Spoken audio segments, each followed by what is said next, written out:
এই সেই আরাফার মাঠ।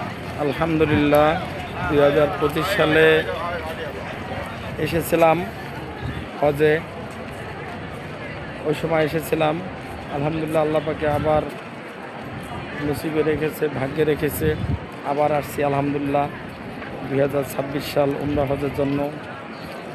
আর এই সেই আরাফার মাঠ যেখানে আমার নবীজি হযরত মুহাম্মদ সাল্লাল্লাহু আলাইহি সাল্লাম বিদায় হজের ভাষণ দিয়েছিল।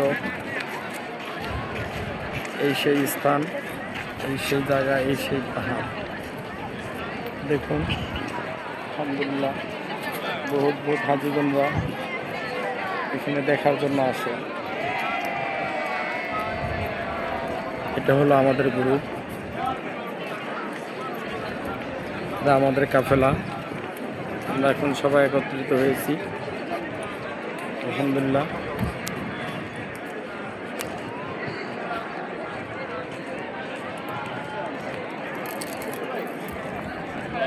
জুম করে দিই। এটি আরাফাতের ময়দান।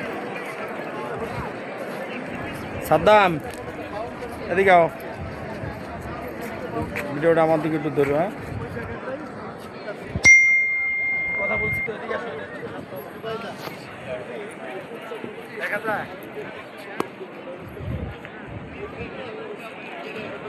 এই সে আরাফার ময়দান, এখানে আমাদের নতুন শেষ ভাষণ দিয়েছিল।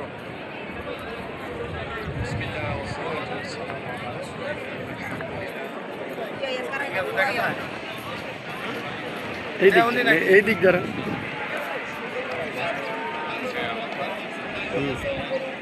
ঠিক আছে।